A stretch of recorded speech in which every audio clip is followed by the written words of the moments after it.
Bonsoir à tous et bienvenue dans cette édition régionale. Voici nos principaux titres. Nous revenons en détail ce soir sur l'éboulement à Bouillante, un éboulement qui s'est produit. Nous l'évoquions hier soir, cet éboulement à Bouillante qui a entraîné une pollution temporaire de l'eau dans la commune. Aujourd'hui, une délégation de professionnels du traitement des eaux usées s'est rendue à Trois-Diables, le site de captage d'eau le plus important de Bouillante.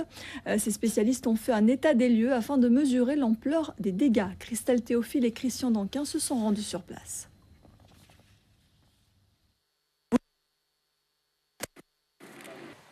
Vous venez de le voir, ce reportage était consacré aux conséquences de cet éboulement et à l'organisation de la municipalité. Nous sommes maintenant en mesure de voir le reportage dont je vous parlais au début du journal, à savoir cette délégation de professionnels du traitement des eaux usées qui s'est rendue à Trois-Diables, le site de captage d'eau le plus important de Bouillante. Ces spécialistes ont fait un état des lieux afin de mesurer l'ampleur des dégâts. Christelle Théophile et Christian Danquin étaient sur place pour nous. Un armurier de Jarry à Bemao a été interpellé puis placé en garde à vue ce matin. On lui reproche d'importantes irrégularités dans son activité de vente d'armes. Des charges suffisamment graves, selon nos sources, ont conduit à son arrestation. Sa garde à vue devrait être prolongée jusqu'à demain. Nous saurons à ce moment-là si ce chef d'entreprise sera déféré devant un juge d'instruction. Et puis toujours en bref, un mot sur les assises à Basse-Terre. Un homme comparé depuis hier pour une série de viols commis entre 2002 et 2007. Des actes perpétrés sur ses belles-filles sous couvert de rites occultes. Le procès devrait durer toute la semaine. Et 4 jours après le décès du disc-jockey guadeloupéen Claudie Elisor, battu à mort la nuit de la Saint-Sylvestre en banlieue parisienne, un premier suspect a été mis en examen. Lors d'une conférence de presse hier, le procureur de Bobigny, Sylvie Moisson, a annoncé l'ouverture d'une information judiciaire. Gaël Gontier, Jean-Louis Ravalet.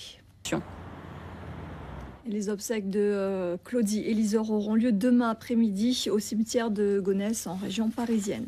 Et puis un Guyanais vient d'être placé en garde à vue dans l'affaire de la bousculade du métro qui avait coûté la vie à une jeune femme à Paris le 27 décembre dernier. Originaire de Cayenne, le jeune homme a été interpellé par la brigade des réseaux ferrés hier matin à Metz dans l'Essonne en région parisienne. Sa garde à vue a été prolongée de 24 heures. La justice devrait se prononcer mercredi au plus tard sur sa mise en examen. Et puis Guerlain vient d'être indemnisé à hauteur de 300 000 € par l'assureur AXA, une somme versée au titre du préjudice lié à la fermeture des boutiques après les propos racistes tenus par l'ancien parfumeur Jean-Paul Guerlain.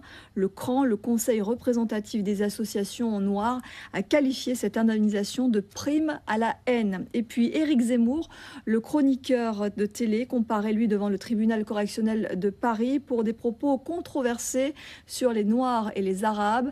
Il a été cité en justice pour diffamation et provocation à la haine raciale. C'était sur Canal+ et sur France O.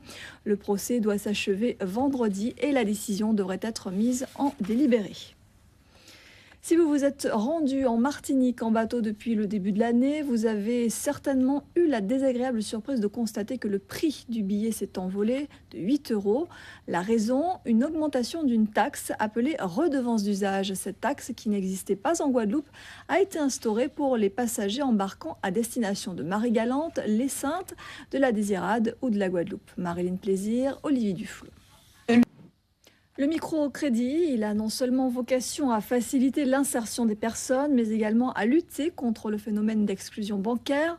L'UDAF, l'Union départementale des associations familiales, proposait aujourd'hui à l'espace régional du Rézé un colloque sur le microcrédit social. Yaspina Yakou et Rémi de France étaient sur place. Il a œuvré pendant 14 ans pour la Guadeloupe et il va désormais mettre son expérience et ses compétences au service d'Haïti.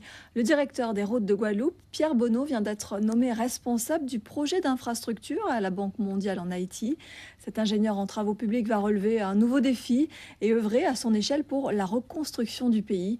Une aide précieuse un an après le terrible séisme du 12 janvier 2010. Laura Séné et Philippe Grenier l'ont rencontré ce matin, juste avant son départ. Voilà, et demain, Haïti célébrera un bien sombre anniversaire, celui du séisme du 12 janvier 2010. Un an après, les blessures ne sont pas complètement guéries. Nous avons rencontré Gertie et Daniela, 2 Haïtiennes qui vivent en Guadeloupe. Elles étaient en vacances dans leur pays lors de ce terrible tremblement de terre. Un an après, ces 2 femmes restent très marquées. Sophie Vingada-Salon et Jean-Marie Mavounzi ont recueilli leurs témoignages. Et depuis le séisme, la France a enregistré 400 demandes de rapprochement familial. Beaucoup d'Haïtiens voudraient avoir un visa, mais tous n'ont pas de réponse favorable. Parmi les chanceux, il y a les frères Astréide. Leur mère est morte au moment du séisme. Pendant 1 an, ils ont été accueillis par des organisations humanitaires. Et bonne nouvelle, ils viennent d'apprendre qu'ils vont pouvoir enfin retrouver leur père en France. Le reportage de notre envoyée spéciale Véronique Urtis-Béréa.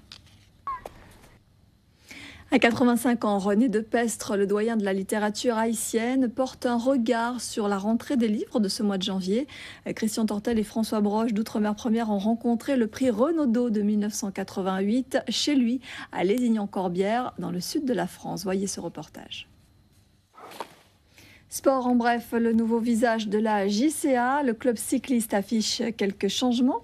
Un nouveau président, tout d'abord, Georges Boisdur, et puis le recrutement de 2 des meilleurs espoirs guadeloupéens, Johan Ruffin, qui quitte l'USL, et Louis Sablon, qui avait déjà démissionné du Guada Bikers 118.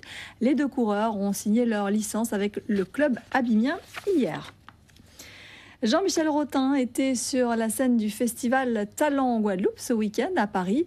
Au milieu d'une pléiade de chanteurs en devenir ou confirmés, l'artiste a joué devant un public conquis. Entre la sortie de son DVD et la préparation de son nouvel album, il fait un point sur son actualité musicale. Le reportage de Fabienne Léonce et de Jean-Pierre Magnodet. Voilà, c'est la fin de cette édition. Merci à vous de nous avoir suivis. Dans quelques instants, juste après la météo, votre série White Collar, 2 épisodes. Et à 21h25, votre magazine Archipel. L'info revient demain à 13h. Vous serez en compagnie de Laura Séné. Nous, on se retrouve dès 19h30. Passez une très belle soirée sur Guadeloupe Première. Chez toi, tu sais que j'ai du bon compas. Mélanger, il faut braquer. Je vais faire la fête avec toi. Je t'invite à boire un chocolat. Tu sais que j'ai du bon compas. Mélanger, il faut braquer. Je veux faire la fête avec toi. Chez moi ou chez toi. Haha, compas.